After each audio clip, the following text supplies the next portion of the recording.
Olá, esse é o Pode Surtar, um espaço onde a gente normaliza a conversa sobre saúde mental. A gente começa aqui, quer espalhar para o mundo inteiro. A gente vai falar muito sobre transtornos, sobre estigmas, sobre tudo que, enfim, você tem que ouvir para saber, porque senão, né, não vou dar spoiler aqui.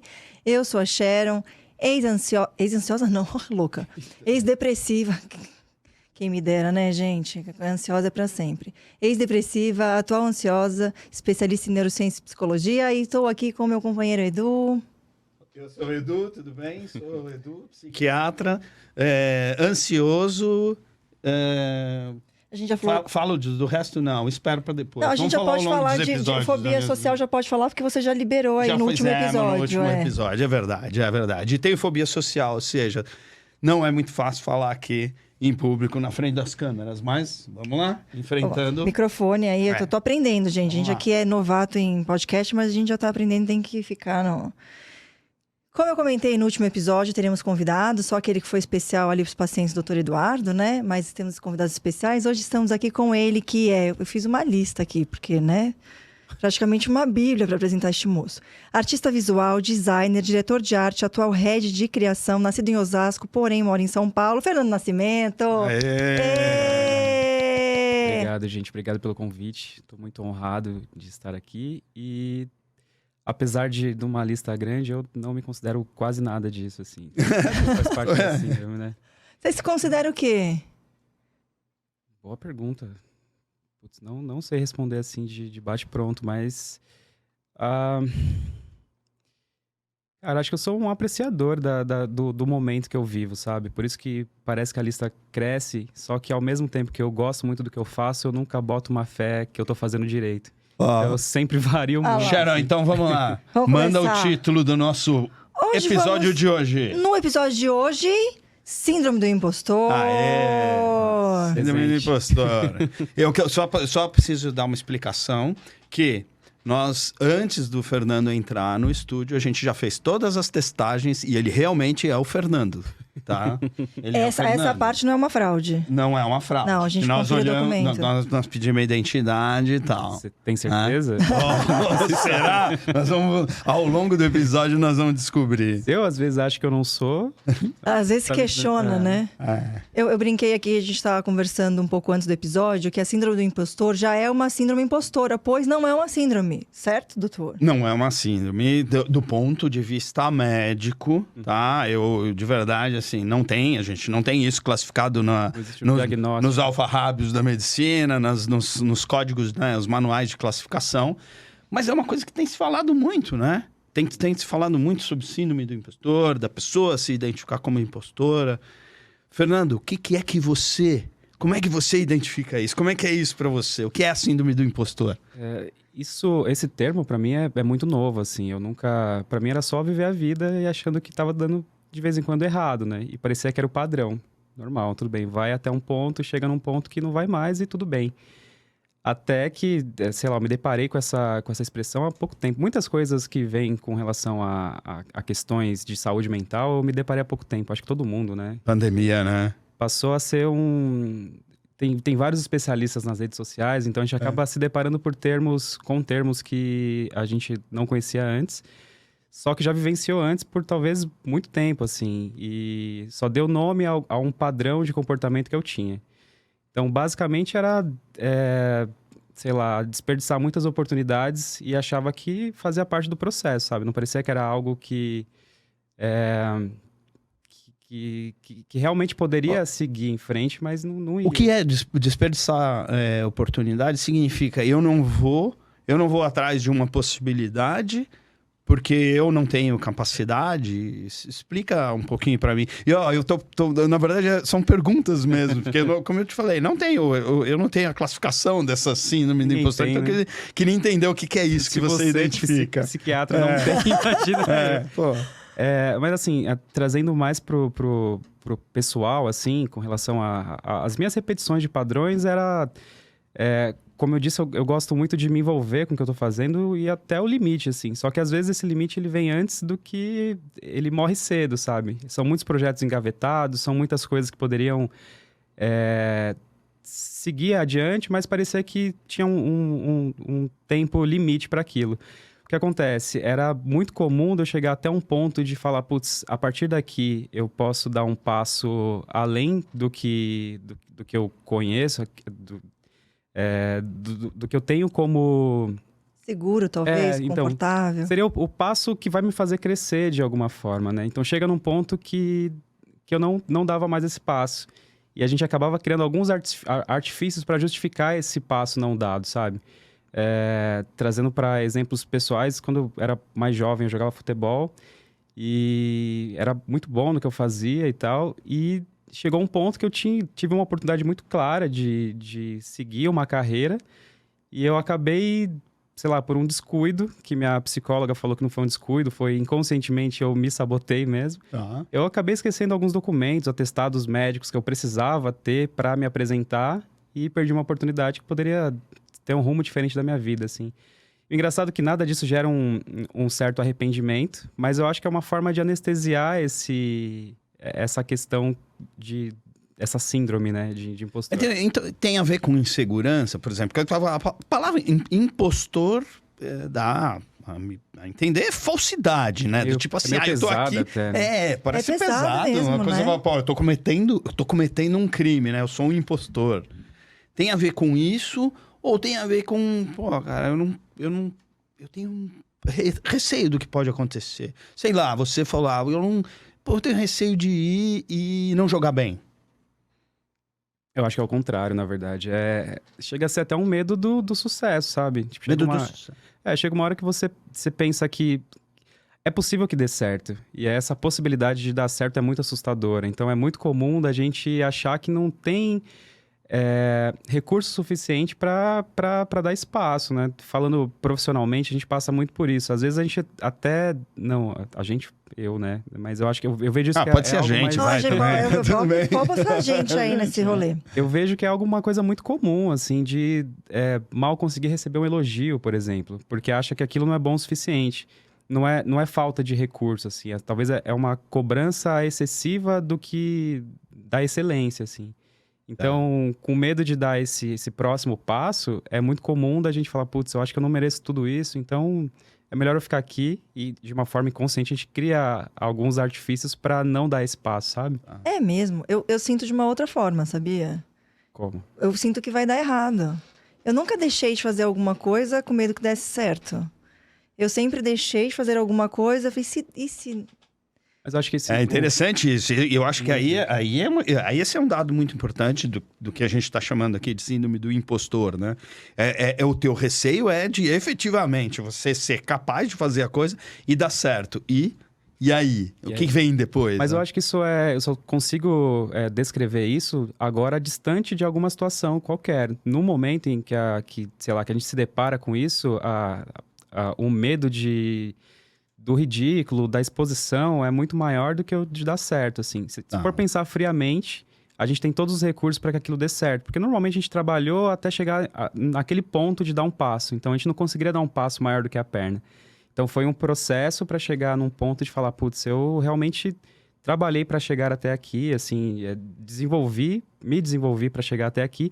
Só que chega ali com todo aquele recurso que a gente tem, a gente fala, putz, eu acho que não é bem assim, não. Eu acho que eu tô mentindo pra todo mundo, assim, né? Então, e aí você falou, eu acho que isso é uma coisa legal, né? Você falou, pô, eu receber um elogio. Isso significa, teoricamente, então, que aquele elogio, que é uma coisa concreta, certo? Sim. Eu acredito que, talvez profissionalmente falando...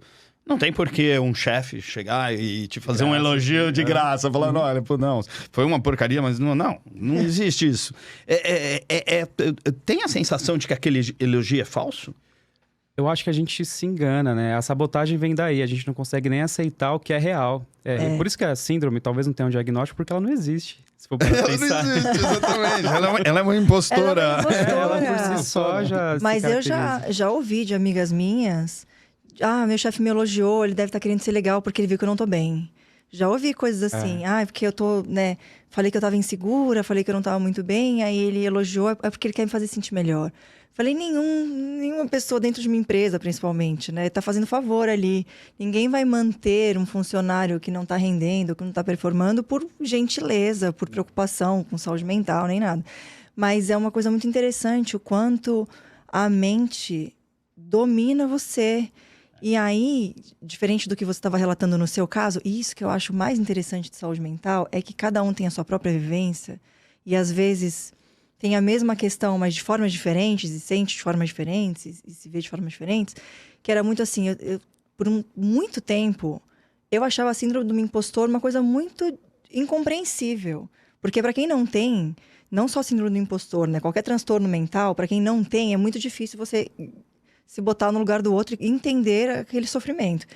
E as pessoas falavam perto de mim, eu falei, imagina, eu sempre achei que eu ganhava muito menos do que eu merecia, sempre achei que eu era muito melhor do que...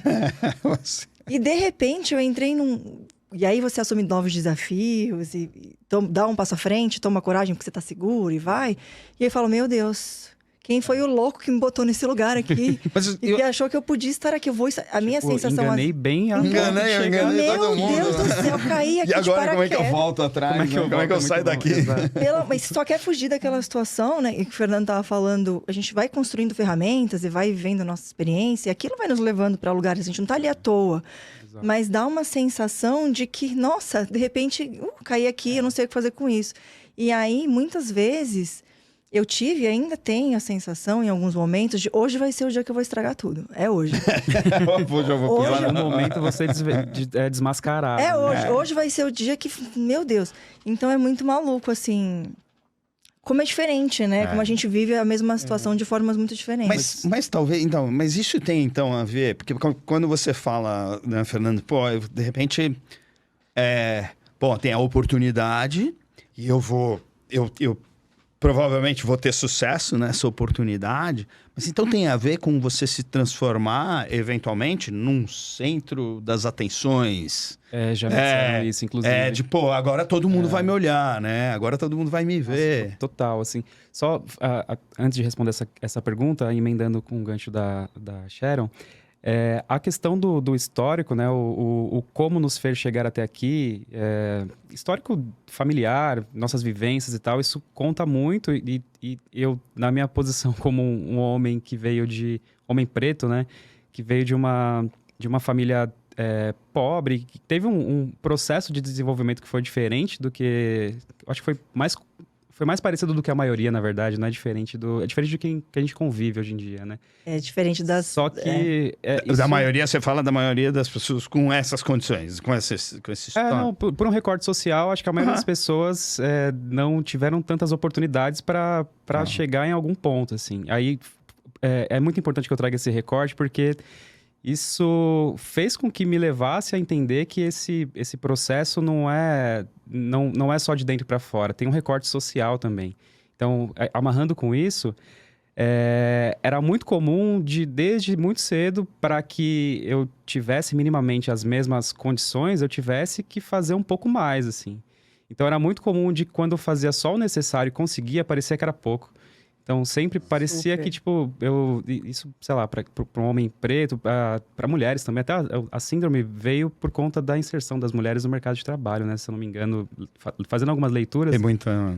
então, quando você começou a ter que ter mais de uma jornada, fazer mais do que o necessário, você começou a se questionar, assim, será que realmente... Só que, na verdade, você está fazendo já muito mais do que o normal, e a ideia de que parecia pouco afligia muito a gente. Então, só trago esse recorte porque é muito difícil aceitar elogios ou, por exemplo, chegar num ponto de falar, putz, agora eu tô fazendo o necessário e tô tendo o retorno proporcional àquilo que eu invisto. Porque ainda assim parece pouco. Parece que eu ainda preciso oferecer mais para chegar nos mesmos resultados padrões ali. Então, isso é importante se colocar na mesa. Como se assim, não basta, né? Não basta isso. Você tem que... sempre tem que estar um passo à frente. E essa mensagem, Fernando, é legal isso, entende? E faz todo sentido mesmo. É a construção do teu psiquismo, né? Na verdade, a gente constrói o nosso psiquismo ao longo da vida, desde o nascimento, antes até, provavelmente antes do nascimento, e depois, sem entrar em detalhes aqui, neurocientíficos de genética e epigenética, mas faz todo sentido. Mas você recebia essa mensagem de forma concreta ou era uma colocação tua, de falar, pô, como é que eu tô inserido, né? Eu me vejo... Alguma vez, na verdade, assim, alguma vez alguém chegou para você e falou, Fernando, você é um impostor?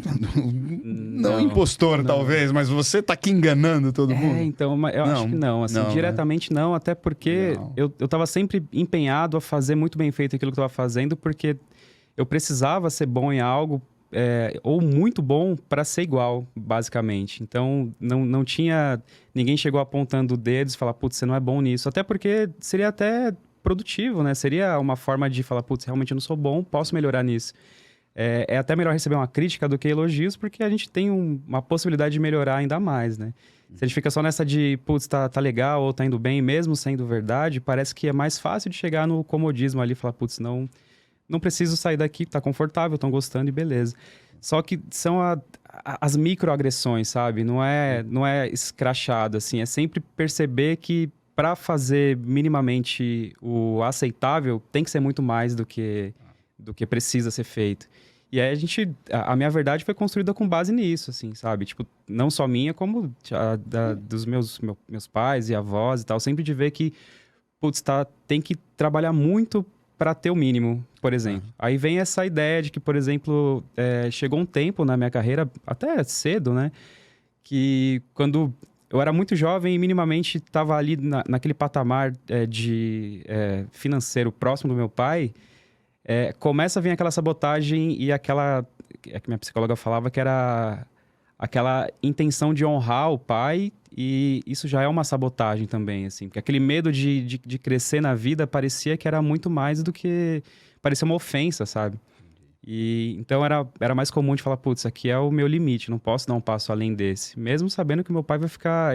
a felicidade dele é o meu crescimento, por exemplo. Claro, Só que é muito comum da gente tentar se manter sempre podado ali, porque, sei lá, um passo além daquilo parece que é mais do que eu mereço ou do que eu tenho por direito ali. Então é esquisito. Não, bem, pode ser. Eu acho que é bem... Eu queria fazer uma contribuição aqui, uma contribuição neurocientífica. Vai. Eu gosto muito de entender a mente humana a partir da teoria da evolução e tal, e de como é que as coisas se dão, né? Existe um conceito que a gente tem um cérebro social, né?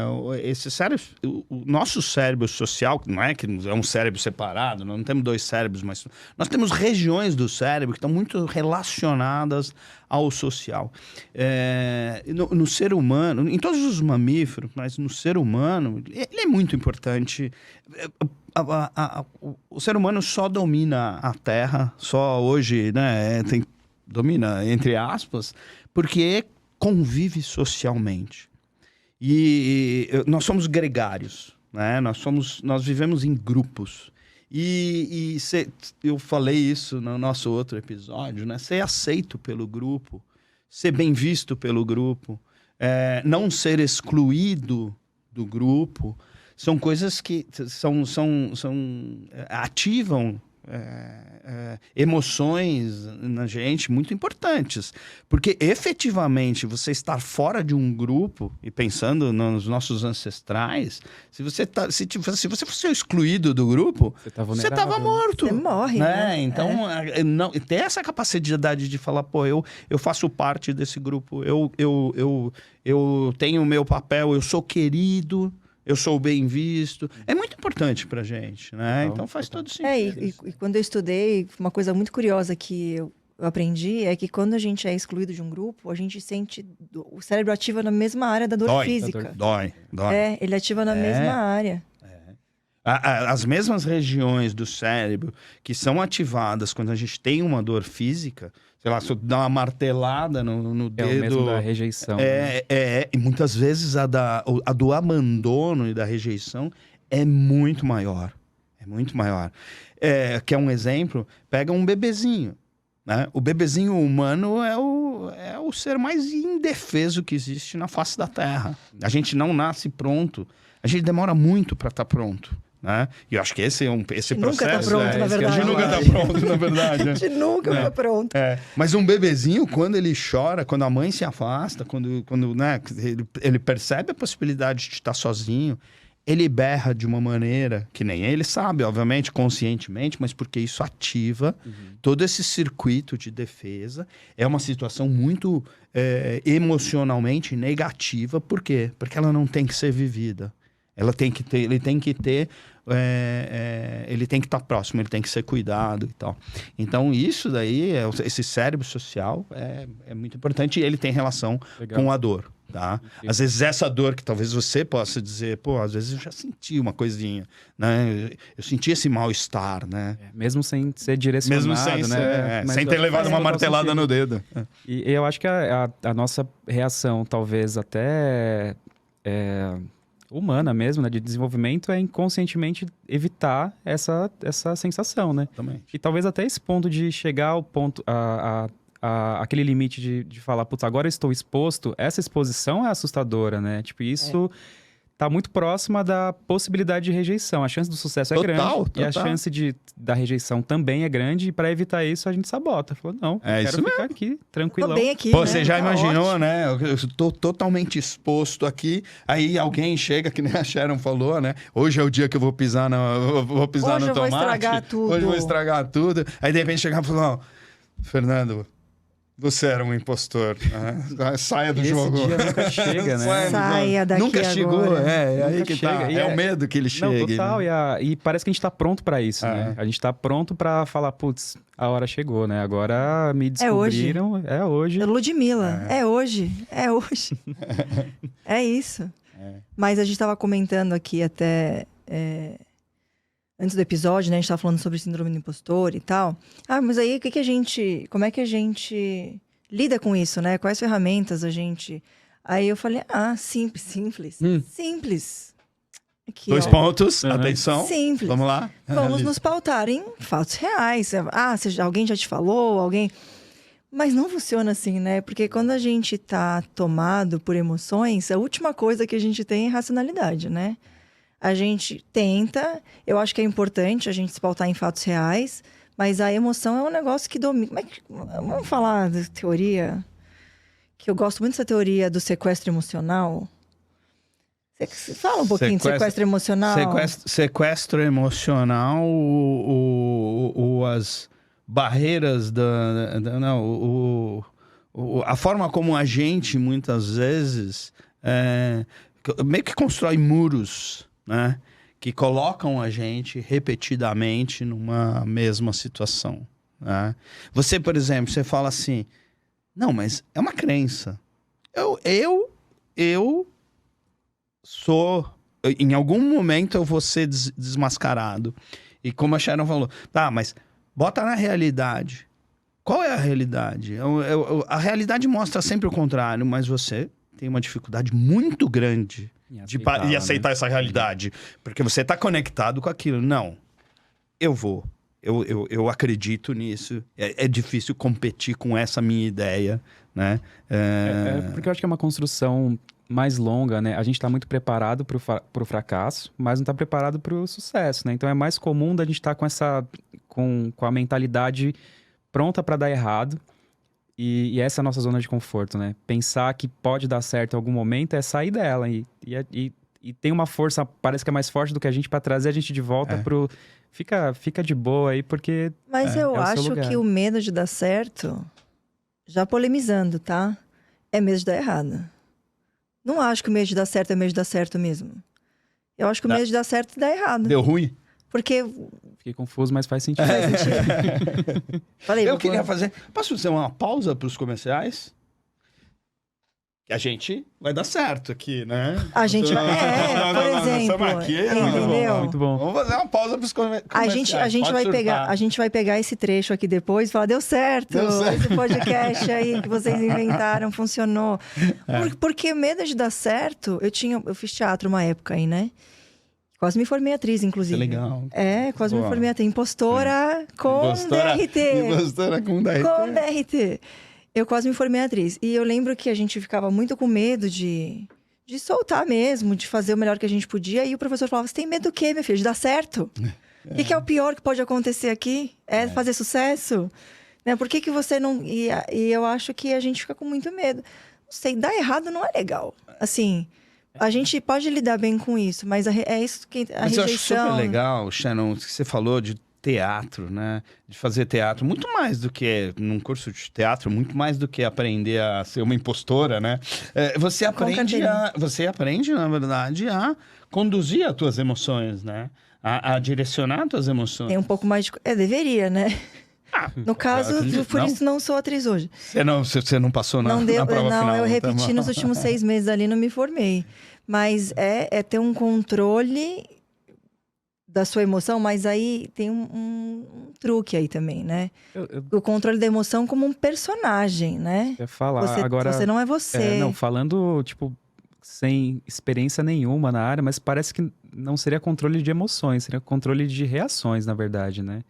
Você cria recursos para simular coisas, né? Tipo, não quer dizer que você sinta aquilo, eu acho, assim. Não, sente. Você resgata emoções. Um bom ator, numa cena triste, ele sente a tristeza. Resgata... Mas falando muito...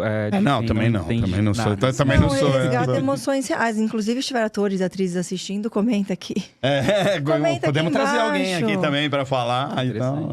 Não quero falar por ninguém, até porque não tenho meu DRT, né? Então não tem lugar de fala como atriz. Você não pode, Mas a gente resgata emoções reais, só que para circunstâncias diferentes, né? Mas tem um resgate real da dor ali. Muitas vezes a gente faz cenas que a gente não viveu, né?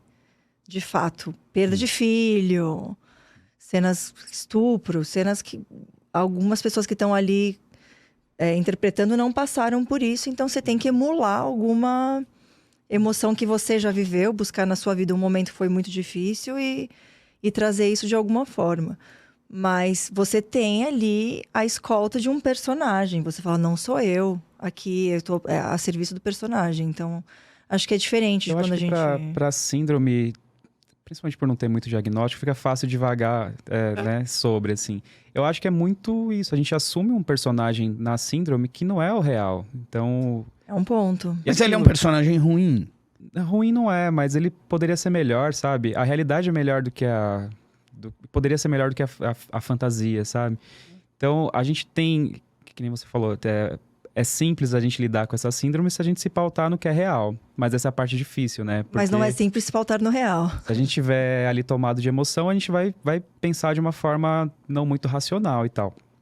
Só que, se for parar pra pensar, a gente tá sempre emulando situações que não são as verdadeiras para dar uma suprimida no que é real, que poderia ser melhor. Poderia dar errado, e eu acho que isso pode ser muito mais positivo do que o dar certo, porque como experiência eu só consegui crescer ou evoluir de alguma forma com os erros mesmo, assim. Eu vi o ponto que eu estava errando para acertar no próximo passo. E não o contrário. Se eu vou só acertando, talvez eu tô acertando, mas numa direção que nem é a mais... que vai me levar na direção que eu gostaria. São acertos pontuais, assim, não é no todo, não vai atingir a nossa grandiosidade, assim. Então é mais fácil, tipo, a gente andar e quebrar a cara. Sim. Não, quer dizer, eu prefiro sempre não ter essa do quebrar a cara, mas chegar num ponto de falar, putz, errei aqui, agora entendi qual que é o jeito certo de fazer. E nisso você cresce uma casinha ali no game.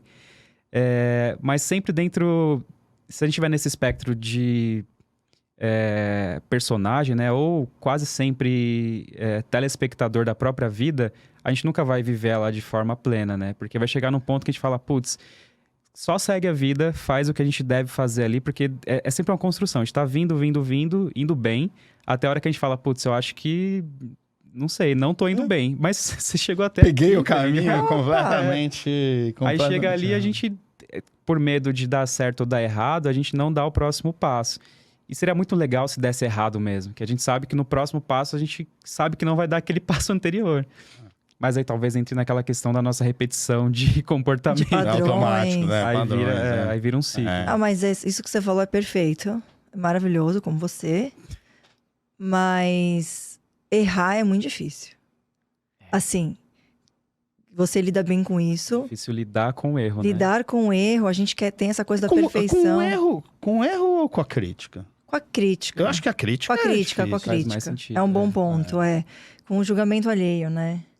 É difícil. Eu acho que é esse o ponto, né? O erro leva ao crescimento. A crítica, dependendo de como a gente tiver, leva a gente desiste do que a gente tá tentando. Exatamente. Tem que ser, tem que ser uma crítica construtiva, mas é difícil, assim, quando a gente fala de validação do outro, né? Tem que ter muita segurança para você se sentir confortável, independente da avaliação do outro, da validação. Porque muitas vezes é isso, a validação não existe, mas você tá no caminho certo, mas aquilo ali... Eu volto a falar, isso é da natureza, natureza humana, a gente precisa da validação do outro. A gente busca, a gente tem que parar de buscar. Eu acho que terapia ajuda muito no autoconhecimento para a gente entender e filtrar o que vale a pena, porque as críticas são importantes quando elas vêm de alguém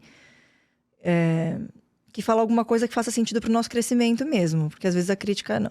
A gente tem que também, com o tempo, ter o autoconhecimento de filtrar o que vale a pena. Tem uma frase que uma amiga minha me falou, que não é dela, eu não vou saber de quem é aqui, que eu acho muito boa. Não peça conselhos...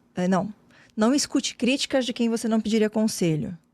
Não tome para si críticas de quem você não pediria conselho. Então, também... Eu não sei nem por que a gente chegou aqui nesse... Eu não sei nem porque eu tô falando sobre isso. Onde a gente tá. Eu vou fazer mais uma pausa pros comerciais e pedir. Só dá like, né, meu? Só dá like e não dá o dedinho para baixo, por favor. Né? A gente gosta de recompensa. Recompensa, a gente não precisa crítica. De críticas positivas, críticas construtivas. Mas a síndrome do impostor, você falou uma coisa ali atrás. Eu acho primeiro que o seu recorte foi perfeito. Como homem preto, acho que é importante você trazer esse ponto de vista, que é completamente diferente do meu. Né? A minha síndrome de impostora não vem do mesmo... De longe, não vem do mesmo lugar que o seu. Uma coisa não invalida a outra, assim, mas são diferentes. São recortes diferentes. E eu acho isso, primeiro, acho fundamental trazer para a discussão que não invalida. Então, você tem a tua experiência, eu tenho a minha, a Edu tem a dele, e isso nos traz aqui de alguma forma, né? Então... Você tem medo de dar certo, talvez, porque do teu recorte é difícil dar certo. Então. As oportunidades são muito, muito, muito menores. Acho que talvez você tenha assim, né, nesse recorte, nesse histórico, a impressão de estar sempre sendo mais julgado do que os outros, né? Quando de fato acaba... Isso é um fato, né? A gente entra naquela questão das microagressões, assim. É muito comum de colocarem à prova, sabe? De falar, putz, será que de forma sutil, né? Será que merece mesmo essa oportunidade e tal? Mas é interessante trazer esse recorte por essa questão e pela questão também de... Como é que eu tô esquecendo onde eu queria chegar? A gente tá bem, Vocês estão com déficit de atenção. Né? Não é o tema de hoje, não é déficit de atenção. Não é esse o tema. É um easter egg pro próximo. Fica para o próximo tema. Fiquem ligados pro próximo que a gente vai falar sobre isso. Não, eu vou dar uma... Deixa eu dar uma... Ó, nós falamos aqui do medo de... Né? Do receio do sucesso, porque o sucesso aumenta a exposição, o aumento da exposição aumenta o risco do julgamento e existe a possibilidade de, uma vez com mais julgamento, você ser excluído e daí sim ser definida a farsa. É mais ou menos isso. Lembrei, mas eu falei. Tá, vamos lá. Não vamos perder. Eu tô fazendo uma retomada de... É que assim, trazendo esse recorte, né, social novamente, todo desenho que foi criado por uma pessoa como eu, ele foi feito para eu estar em qualquer lugar, menos aqui, falando com vocês, ou na profissão que eu tenho, ou tendo minimamente uma ascensão profissional e pessoal e tal. Todo recorte que é feito com base nisso, ele foi feito para eu estar fazendo qualquer outra coisa menos isso. E aí, estar sei lá, dentro de uma grande companhia onde já existe um recorte que é diferente do meu, assim, eu já começa quando eu entro na porta e não vejo pares iguais a mim. Então eu falo, putz, já é uma coisa de falar... Você como se sentisse diferente. Total, não que eu seja, mas é tipo... É a sua sensação é a coisa do grupo, é o que eu falei. Total, de você se falar, pô, eu não faço parte desse grupo. Não, total. E quando eu vejo, sei lá, eu entro numa grande companhia e vejo que as pessoas que têm o meu tom de pele tá trabalhando em subempregos ou serviços de menos valorizados dentro, né? Quando deveria ter mais valor, assim. Começa a dar um tilt, assim, você fala, putz, já começa ali, parece que eu não tô... Porque as oportunidades não foram criadas para que eu estivesse ali, sabe? E aí, o teu destino não era esse, né? E aí começa que, tipo, putz, será que eu mereço estar aqui? Será que essa oportunidade realmente eu sou, né, merecedor, digno dela? Quando, na verdade, eu fiz muito pra estar ali. Aí que entra naquela questão, tipo, se eu tô ali não foi por acaso, assim. E também não é uma questão de meritocracia, é uma questão de... inevitavelmente eu chegaria ali, mas não porque foi criado oportunidades para que eu chegasse. Foi da forma mais difícil possível. Então, é muito comum de eu ficar muito preocupado em ser desmascarado em qualquer momento, quando existe um caminho trilhado para lá. Mas, cara, você falou que... Tá, você tinha teoricamente, uma perspectiva de não estar ali naquele lugar. Mas você está nesse lugar hoje, e depois eu acho que até vale a pena, Sharon, você descrever, porque a Sharon me contou que, assim, ela me falou, vocês são mais ou menos, batem na mesma área, que você é uma pessoa, assim, reconhecida, né, e depois você fala... Fiz sua fita. Fez a fita, ela entregou... Alguém precisava, que eu não consigo falar. Mas eu quero, só para terminar, o que você tá justamente aí por mérito. Você tá pelos seus méritos profissionais, pelo aquilo que você, Fernando, fez. Sim. Aquilo que você foi atrás. Porque todas as forças levariam ao contrário. Exato. Então, justamente você tá lá porque você venceu. Você não foi empurrado para lá. Não. Era o contrário. Exato. Né? Teoricamente, pelo contexto, você era empurrado. Pelo recorte, você é empurrado para fora. Né? Acho que longe do termo meritocracia, porque eu não sou a favor dele de jeito nenhum. Dentro das oportunidades que você teve, você soube aproveitar, porque tem pessoas que não têm oportunidades que você teve. E tem mais talento que eu, inclusive. Isso que é a parte triste. E as pessoas não têm esse espaço ali, mas... Talento pra quê? Para qualquer coisa. Essa é a parte triste, porque dentro desse espectro, muitos talentos não se descobrem, por exemplo. Não tem oportunidade Falta um talento que você teve. Que é de enfrentar a possibilidade de ser um impostor. Então. Eu acho que são várias coisas aí, né? Nem dizer como é que eu cheguei aqui, essa é a parte difícil, assim, porque parece que toda a construção não era para isso. Aí quando eu falo, eu entendo que teve muito suor ali para que eu chegasse, de fato. Mas chega uma hora que eu falo, putz, caramba, eu fui totalmente na contramão do que socialmente me disseram que eu fui muito... na verdade, eu só fui quem eu deveria ser, quando, na verdade, todo mundo que tem esse mesmo recorte é podado desde a base, sabe? Então, assim, eu conto com uma estrutura familiar muito boa, tipo, isso contou muito, assim, sei lá, coisas muito básicas, até, sei lá, o fato de ter um pai presente, por exemplo. Isso já me colocou numa vantagem, entre aspas, né? Tipo, que é muito grande, assim, tenho muito afeto, muito carinho, então eu consegui me blindar de muitas coisas que me puderam dar um passo diferente, assim, mas que é muito difícil. Foi muito difícil, assim, mesmo assim, né? Ó, eu te falo pra você, não é uma vantagem entre aspas. Ter um pai presente, ter uma família, uma estrutura coesa, afetiva, assim, é fundamental. Na verdade, muitas pessoas não conseguem, ou não avançam, ou não têm essa segurança. Porque o que você teve que foi ter que desenvolver uma segurança de que, ok, apesar de depois ter esse receio de que em algum momento não vai dar certo, a tua segurança foi de, não, eu posso, eu vou, eu me desenvolvo. Tive uma boa base, assim. Foi extremamente importante. Fundamental. Aquilo que você falou a nossa mente ser construída, né, do ser humano de uma forma social, né? Tipo, a gente precisa de pessoas por perto. As pessoas que eu tive por perto me deram essa segurança para falar, putz, você vai passar por momentos muito difíceis, mas vai. Continua, e nós estamos aqui com você. Vai indo. Nós estamos aqui. É isso aí. E que a gente está chegando na nossa reta final aqui, de novo, passar muito rápido. Que você falou da questão da apresentação do Fernando, né? E eu achei muito interessante quando a gente ia falar de síndrome do impostor, porque quando você falou para mim, eu falei, não é possível. Porque eu tenho uma admiração enorme por você e todo mundo que eu conheço e que a gente conhece em comum tem uma admiração enorme por você. Então a gente nem imagina. Isso que é o mais interessante da saúde mental. Eu acho que é por isso que a gente tem que falar sobre saúde mental. É que a gente nem imagina o que o outro está passando, ou o que o outro está sentindo, ou, né? E que a gente pode se encontrar e conversar e encontrar pessoas que sentem a mesma coisa, mesmo que por origens diferentes, né? Eu me sinto assim por outros motivos muito diferentes dos seus, mas a gente se sente assim. Sim. A gente tem os medos muito parecidos. A gente acaba se fortalecendo nas limitações, às vezes, né? A gente se fortalece nas limitações e eu acho que a gente também se ajuda a se levar para cima. Então, nossa, eu procurei terapia, por exemplo, eu sei que você também faz, e funcionou, mas tem gente que não faz.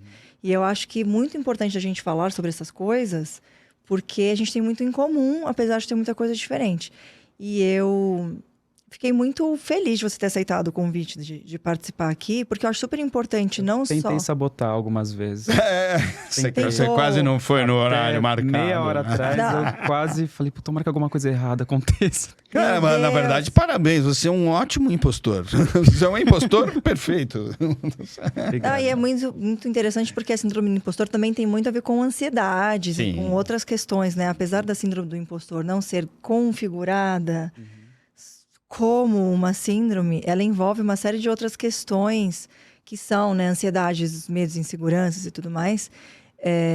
Mas é muito importante. Muito obrigada por ter participado aqui. E tem a gente poderia passar aqui muitas horas falando sobre todos os sinais de que a gente sente isso, porque tem muitas pessoas que acham que é normal, que nem a gente falou no último episódio sobre fobias, né?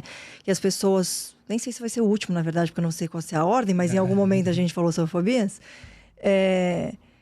Que muitas vezes a gente nem sabe que tem. A gente acha que é normal se sentir assim. E as pessoas ficam sentindo uma fraude durante a vida toda e evitam passos importantes, como você comentou ali no começo, e evitam de dar passos importantes na carreira, em relacionamentos, em outras coisas, por esses medos, por essa síndrome de que não é por aí, se sabota, né? Procrastina. Acaba não vivendo plenamente, né? Nossa vida. Não vive plenamente. Por um detalhe, às vezes. E são coisas que a gente super consegue gerenciar, né? Por exemplo, eu brinquei, né? Em algum momento que você é eterna ansiosa, hoje quando eu estava me apresentando, eu falei, ansiosa para sempre. Eu tenho transtorno de ansiedade, é uma coisa que eu aprendi a lidar, assim como a fobia social do Eduardo. São coisas que não necessariamente a gente vai resolver, mas que a gente aprende a gerenciar e ter uma vida muito melhor. Conviver com ela da melhor maneira. Conviver, né? Falei, sentar, tomar um cafezinho, bater um papo com a nossa, né, com a nossa ansiedade. E transformar isso em algo positivo e não deixar de tomar iniciativas e ir para frente por causa disso. Não precisa. A gente tem formas de não paralisar por essas questões como a síndrome do impostor. Por isso que eu acho que criar uma rede... eu achei muito interessante essa parte científica da coisa que você trouxe. Criar essa rede de segurança é extremamente importante, né? Porque a gente naturalmente precisa dela. E que seja de pessoas que estão olhando para a mesma direção ali, para a gente se fortalecer juntos, né?